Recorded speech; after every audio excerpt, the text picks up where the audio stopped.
Welcome to the VET S.O.S podcast. Remember, don't drown the sea of transition. Grab the VET S.O.S Lifeline. Today, we're sitting down with veteran advocate who hosts a couple of podcasts, has dedicated his life to giving a voice to the voiceless, and has written several books. You've seen him on one of our other shows, The Scoop, sitting down with Kingsley to talk about his books. Today, we're going to talk a little bit more about his podcast and the work he's trying to do to help our community. So we're still looking for Keith. We have no idea where he went. He's playing the longest game of hide and seek ever, and he's really good at it apparently. But hopefully we get him back here in time for our anniversary shows and some of the special stuff we have going on for Memorial Day. But in the meantime, we'll continue to fly solo and just pray that he has a safe return and gets everything done that he needs to get done. Today we're sitting down with William A. Stevo Stevens Jr., retired U.S. Army Sergeant First Class with over 20 years in field artillery. After the uniform, he turned his battle with trauma and transitioned into a mission to help others find their voice. He hosts Story Time with Stevo and is the host of the Crawl, Walk, Run podcast, where real conversations about veterans and healing happen. He's a 6-time award-winning author of The Mirror, The Broken Mirror, and No Filter, and just released the Reflection Series Legacy Edition, combining all 3 books into one. Just an amazing person with tons of energy and a passion for helping our community. How you doing today, Steve? Man, I hope I keep the energy. Can you hear me well? I can hear you. I'm good, Sean. How are you, man? Actually, I got a message from Kingsley. He's doing quite well, man. He'll be back soon. Yeah, So, outstanding. Yeah, he's doing some man. family stuff, and I think he's even throwing a cruise in there. So he'll come back all relaxed and tanned and ready to rock and roll. Yep. So I'm doing great, man. Like I said, I'm sitting in front of the famous Hershey Hotel in Hershey, Pennsylvania. The view is absolutely amazing. I have a gigantic American flag in front of me. Couldn't be any better, man. 82 degrees here in Pennsylvania. Probably be 20 degrees tomorrow. Who knows? But great, man. Great. Just recorded a guy from Belgium. He's a multi-award-winning author. So kind of had a speech Nice. impediment, and that's his disability. So it was great that he could come on and even attempt to even have an interview with me, because some people don't like to do that. But it was a great interview. So I welcome everyone. So That's fantastic. yeah, man. So before we jump into the podcast, let's go into your transition, man. How did the transition out of the military go? So my transition actually started when I went to Walter Reed Army Medical Center. So a lot of people don't get to do that whole year-long transition. So I actually had to do like classes and therapy and in an outpatient psych unit. But I think they took like a 2-week resume class and condensed it into 2 days. So when I left Walter Reed, I think that's where the battle began, man. Because I was on 10 bottles of pills, 48 pills a day.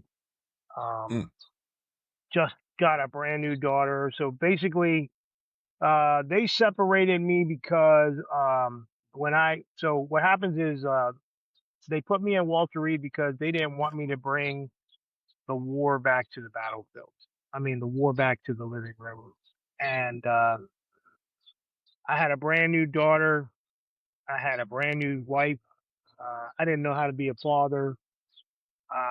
I was single the whole 19 years I was in the military. I've always been deployed and doing rotations in Korea, Germany, Korea again, different deployments to Kuwait and different deployments to Iraq. Never went to Afghanistan, but yeah, man. Didn't know how to write a resume. So when I was at Walter Reed, I did an internship with Defense Security Services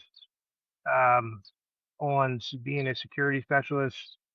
Never thought that would ever come later on in my life. So I ended up working for a cola company when I got out. That was terrible. Meetings at 5:30 in the morning, but thank God it was just down the street. But I had to be in Lancaster, Pennsylvania at 6:30. That was a heck of a drive, man. I had a 47-year-old guy. No, I was 43, and I had a 27-year-old guy in charge of me. And it was always hey you, like I didn't have a name, and I always thought that I was still that sergeant for the class. It was very hard to step away from the rank that I had. But it was very hard for me to be up late at night, like 2, 3 in the morning, and try to write a resume and have your wife tell you that you mean nothing, like you need to go get a job because like uh, it all changed, man. Because like as soon as the uniform came off, like I was forgotten father. Like I think my ex-wife just wanted a child, man. Because like I won't lie, we were like jackrabbits before my daughter born, man. But then when I came back from my fifth combat deployment, everything changed, man. I had like this anger thing and called her names, and I'm calling a brand new baby names, and like I didn't even know how to like even deal with any of that diaper changing or anything like that. And like I was so drugged up, man. Like most of the time, if I wasn't trying to do like my resume at night, I was asleep, like totally asleep, man. But and if I wasn't working at the cola place, I was asleep. Like I didn't do anything, man. I didn't do anything with my family, nothing, man. Like I was a father, but I wasn't there. Like I always tell people, when you come back from combat or come back from the military or transition out, you're physically there, but you're not mentally there if you've been through stuff that certain individuals been through. But yeah, that cola place didn't turn out very well. I got tired of people in like department stores telling me to get down on my knees and get those cubes out. A couple people called me boy, and I wasn't having that. So basically, uh, I went to the Pennsylvania State Police Correctional Officers Academy. That was a huge transition for me there because like I hadn't fired a weapon in a long time because like the last 4 years I was in the military, I didn't have a weapon because I was an advisor. And to fire a handgun at the range was kind of different for me. And I didn't want people to know when I went to the academy that I was in the army or a veteran, but I don't know how they knew, man. But they voted me to be like the student first sergeant of the course. Like I was in charge of like all the people in my class 667C. And when you come out of the academy and you have like the high head and you go straight to the correctional facility, they immediately cutthroat you. Like you you're a trainee. You're not a correctional officer. You're a trainee, and you get all the crappy jobs. You get these guys that have been there for 20 and 30 years that have shifts or bid on their shifts. All the crappy shifts are yours, and if someone checks out and doesn't come to work, you're working a 24-hour, and you don't even know you're getting ready to work a 24-hour. You know, basically, um, I found out a lot about the prison system from the inmates, but it was kind of cool because I earned their respect. Because like I didn't yell at people, because like I didn't know that whole environment, man, and like I just saw how like trainees were treated, and I didn't really adapt well to that. And then I took that whole like I couldn't sit down and talk to another prison guard about what was going on, like watching unalivings in the prison, cell searches and stuff like that, gang violence and all that. I took that home to my wife and my daughter. So I think we went to the Lego place, like Legoland in Lancaster, Pennsylvania, and I got a phone call from the government, and it was a guy, and he was like, "How would you like to come work for the government?" And I was like, what kind of job?" Because I guess they took my resume from Walter Reed and were pushing it around behind my back. And certain entity of the government, I won't say names, locations, or organizations to get me in trouble, but um, I went and they brought me on as a GS-11 as a security specialist. So remember, I did that internship at Walter Reed with Defense Security Services and did a really great job. I already had a top secret, and for 16 years, man, I worked for the civilian government, but still, man, like, actually got to go to the VA and met my psychiatrist in 2008. And he's been my psychiatrist since. That doesn't usually happen in the VA system. Um, so after 16 years, man, they terminated me because of just the way you look at people or your body language or what you say to people, man. I mean, it's like a cutthroat world, man, and you could tell. I'm sure from listening and reading the Broken Mirror, you know what I'm talking about. The government, like the way they treat people with mental health Ill, illnesses or disabilities, I want to say. But um, me, it was very hard transition, man. It very was, and I think networking and education with my veteran friends uh, really helped me out a lot. And then speaking to my psychiatrist or my therapist about weaning me off of certain medications, and then writing in 2017 when my father died, The Mirror, and then in 2024, The Broken Mirror about long-term medication use. Because I Yeah. still had that high security clearance, I had to have my two books approved by the Pentagon. Um, and then the third book, I wasn't working for the government no more, and I didn't have a clearance, so I just went and said whatever I needed to say, very raw and to the point. And then people were like, "Man, why don't you just combine all three books?" So I did, came out with the Reflection series. So, but yeah, the grass is not greener on the other side, man. It really not. But some people can walk right into an amazing job, man, and and have a great family life, but and don't complain that anything happens to them. But eventually, it sneaks up on you. And I'm glad that I had the opportunity to go to the Wounded Warrior Project and the Wounded Warrior Transition Unit, because, like, I actually met amazing people and staff and other NCOs and people that were in the same category as me. Like, they weren't inpatient or outpatient psych.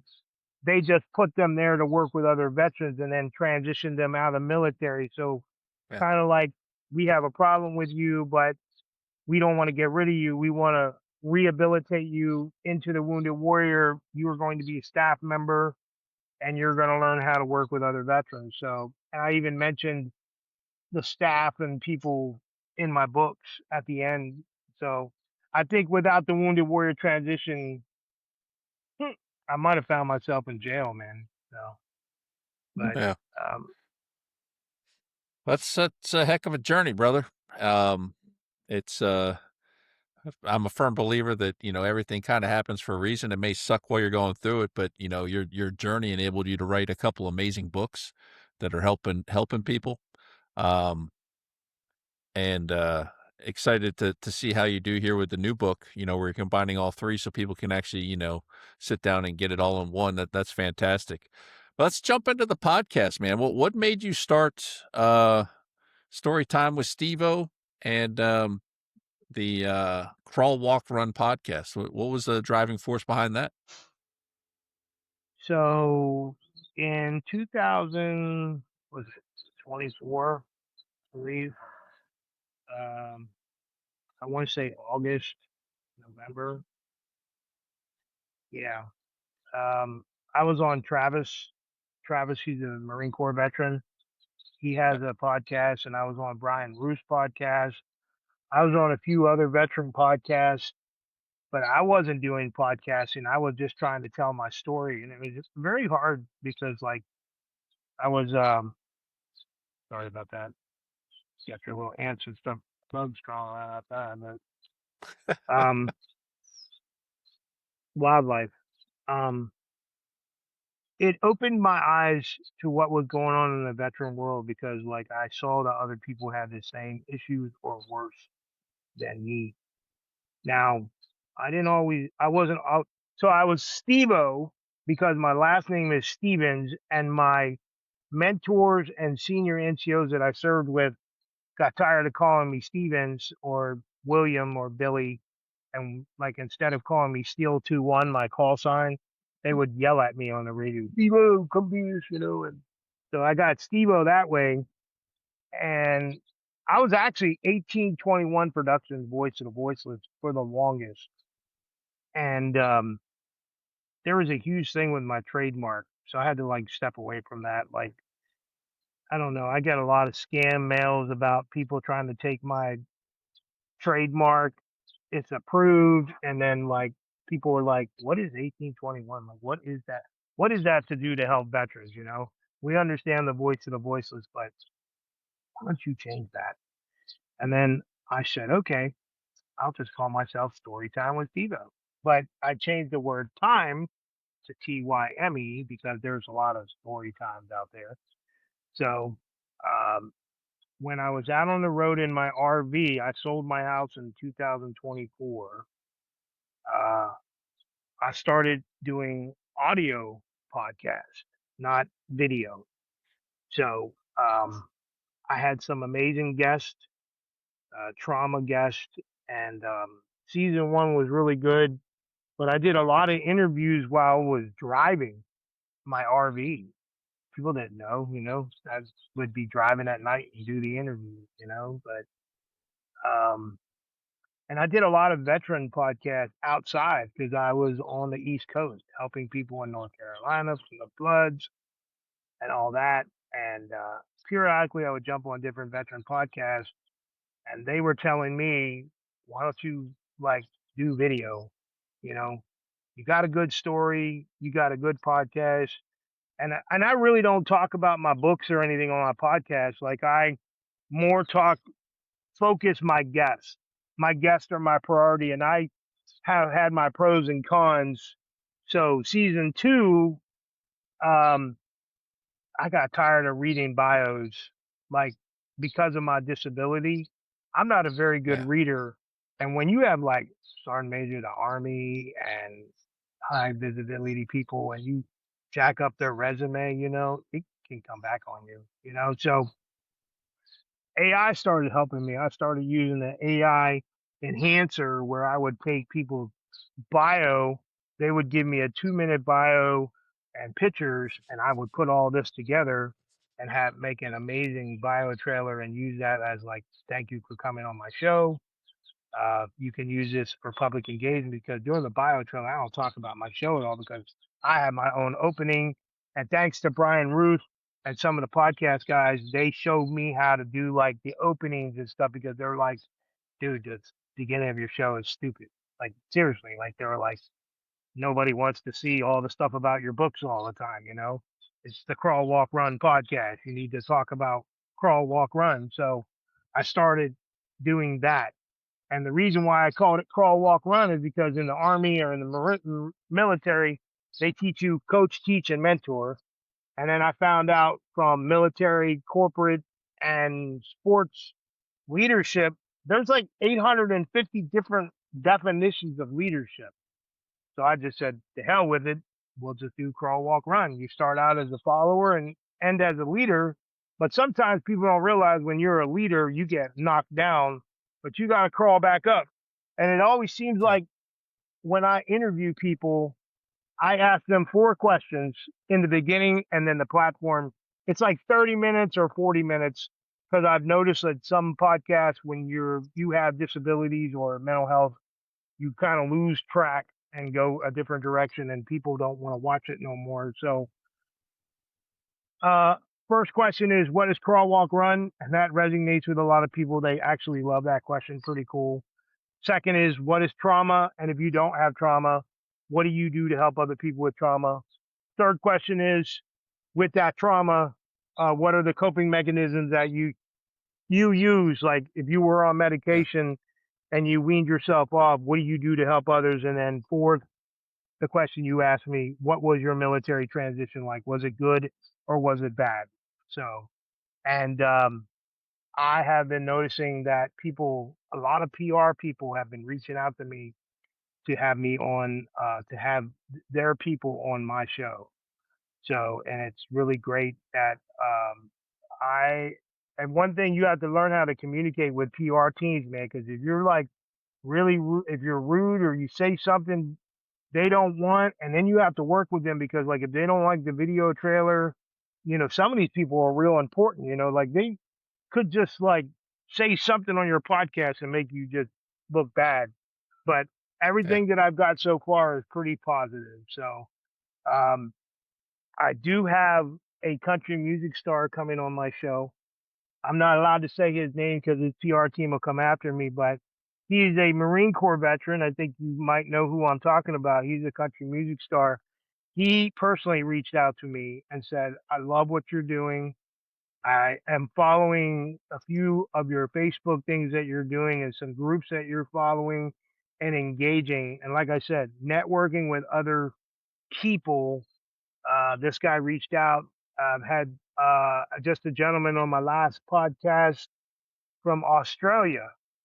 Just went international. So that was a great interview. I had the Van of Valor. They're huge. They talked highly. I didn't understand. I was blown away that Kevin actually spoke. He's like, "Hey, before we start into the interview, I'd like to say something." That was not part of the whole thing that we were going to talk about. And he was like, "Hey, Stevo's doing a great job. He's a veteran advocate. He's actually doing a great job." I was not realizing that they were watching my story while we were out on the road, and I was watching their van break down all the time. And I actually offered them my RV. I actually said, "Hey, I'd be willing to give you my RV to do your journey, and I'll just step away from what I'm doing. But, chitty chitty bang bang made it back to Florida, and I made it back to Pennsylvania and got into season 3, and it's been absolutely amazing, man. So um, I don't know how long I'm going to do it because I'm getting ready to give everything up, all my materialistic stuff, and travel around the world. So take the podcast on the road and take my little dog that's 12 years old on the road with me. It's time for dad to travel because when my kid graduates from cosmetology school in May, I'm bouncing, man. It's time for me to travel, man, because I'm going to be 57 in June, man, and I haven't seen anything. The world that I saw, I had a weapon and it was all controlled. Like, maybe I want to go back to Dubai, or not right now, but, or Egypt or, something that I don't have to have this in my hand. So, I'm ready to travel, man. And I just, it's not every day that I engage with veterans, but I also engage with people that have trauma or just everyday disability. And it's great because like I just spoke to a lady downtown Hershey today that, was having trouble walking, and I asked her if she needed help, and she saw this on my shirt and read the thing on my back and was like, "Thank you for your service." And I was like, "Nah, thank you. I appreciate you for making that comment, but it's about getting you from point A to point B." Because I was at an adult Easter egg hunt. I didn't even know what that was consisting of. I was hoping that it had alcohol, but it didn't. But I was watching adults run around and catch Easter eggs, but I was just there with my dog and trying to help that lady get a couple Easter eggs. So yeah, man, you never know who you're going to engage with and who's going to pop into your threat, your DMs. But sometimes you have to watch it. It's not Joe Rogan; it's somebody from Nigeria or Pakistan trying to lure you in. And I've seen that before, but it's been amazing. Uh, Kingsley, he was amazing. Like I don't know if he had told you before we even did the podcast, that guy engaged with me for like an hour and a half, man. He said my book, my career, and his career mirrored each other. He was completely blown away when he read The Broken Mirror. So, and then lastly, The Broken Mirror has saved 2 people's lives that I know. When I was in That's Florida, I awesome. know one guy, he lost his son. His son was coming to Florida to join the Navy, and his son was in a head-on collision, and the guy was going to unalive himself. I sat down with him for a couple minutes, gave him my book, went back out to the campground where he was at. He was like, "Man, if it wasn't for your book, I wouldn't be here." And then where I live now, I gave my book to an individual who was actually going to, unalive themselves and said that my book. And then now I hand out the 988 story time with Stevo mental health poker chips. Man, if you could sit down for 5 to 10 minutes with somebody and give them a poker chip and say, "Look, your life matters or you're enough, man," it's just something, and I don't get paid for none of this, man. Like, I don't hardly get paid for none of my books. All that money, the royalties go to my kid, in case she really needs something or when dad's not around. I'm out there buying books out of my hard earned money for people who don't have money to buy books. Like, I sent you the audiobook for absolutely free. Them audiobooks are like some of those audiobooks are $15. You know, I think in the last 2 months, I've sent out about 30 audiobooks out of my pocket. And people were like, Jeez. man, amazing, dude. Amazing what you're doing. So, yeah. No, it truly is, man. I mean, you have the biggest heart. You care about the community. You're out there always trying to help people. And I love the fact that you just had this interaction with this woman today at an adult Easter egg hunt. I didn't even know And what that's something I we've didn't even talked know about. what I didn't even know what an adult Easter egg hunt was. It's one of the things that we talk about all the time is every interaction is a networking opportunity. You never know who you're going to meet, what their story's going to be, where it's going to lead, Uh-huh. and so there's so many opportunities there. And it sounds to me, Stevo, like you take advantage of every one of them. And that's just an amazing thing. Yeah, man. And you know what? I don't care if they say thank you or not because eventually that thank you will come back. Like, man, I don't know if anybody's out there having problems with their kids, man, but like just what I'm doing and interacting with other adults and parents, man, eventually it came back that me and my daughter are like this now. So, because Yeah. like if people don't know, no filter, my 18-year-old endorsed me for all the stuff that I put her and her mom through. She endorsed my last and final books. So, um, it's called Isabel's Diary, a page from Isabel's diary. So, and when I read it, I was absolutely blown away that some things that in my life and stuff like teaching her how to drive, I didn't think that would resonate with her. And then giving up my veteran mission and going all the way to Florida because her mom lost her job and there was no money coming in on that side. And what's weird is her parents fought the courts because I had PTSD and I had no custody of my child, none. And I still had to pay child support, but I gave everything up to go to Florida to live at a campground to make sure that my kid made it through high school and then her competitive cheerleading like at the world level is not cheap. It's like $40,000 a year, man. And that's not just paying for cheerleader. That's hotels, travel, flights, food, Starbucks, you name it. These kids want everything. Uniforms. Yeah. So you locked up. Yeah, I think you locked up there for a minute, Man, but it's yeah. it, it's such an amazing um dedication, right? And the fact that you and your daughter are so close now, everything you've been through is just a testament to not giving up and continuing to better yourself and move forward and just absolutely love it, man. As we get ready to close, you got any parting words, and how can people get a hold of you?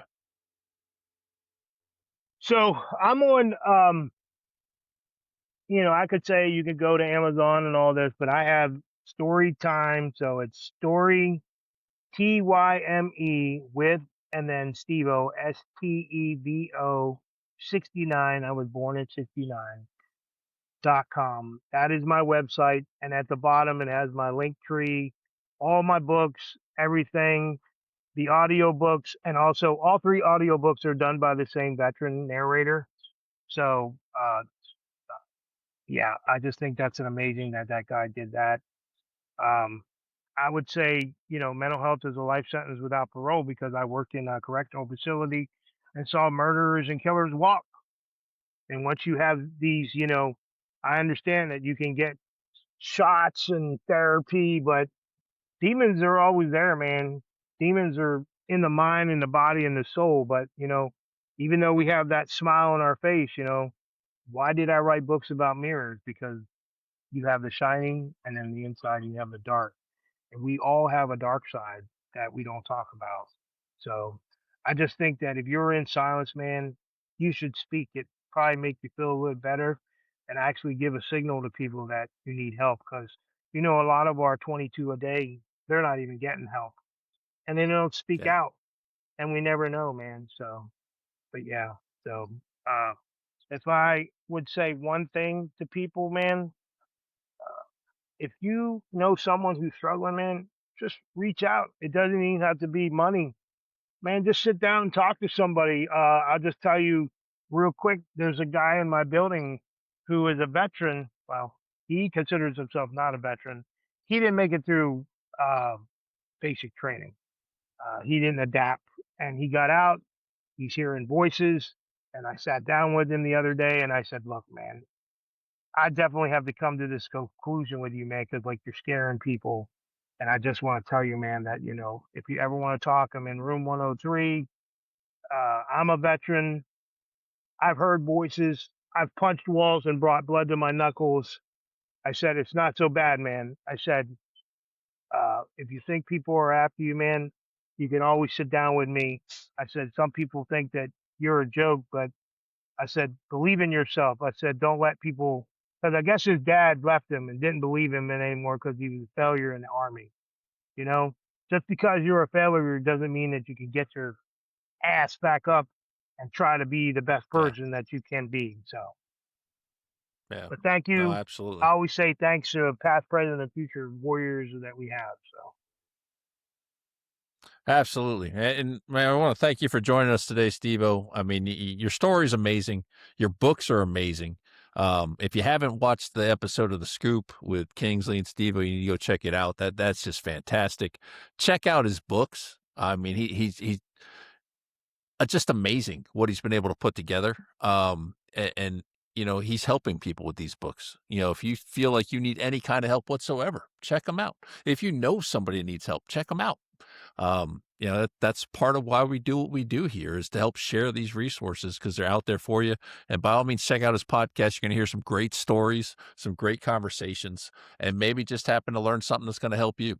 But yeah, Steve, we want to thank you for joining us. We want to thank everybody for joining us today. And if this story, resonates with you at all, please share it, like it, share with your friends, your battle buddies. Make sure people know about the resource that's out there. Make sure they learn about Stevo so they can check out what he's doing as well. And as always, don't drown the sea of transition. Grab that VET S.O.S Lifeline.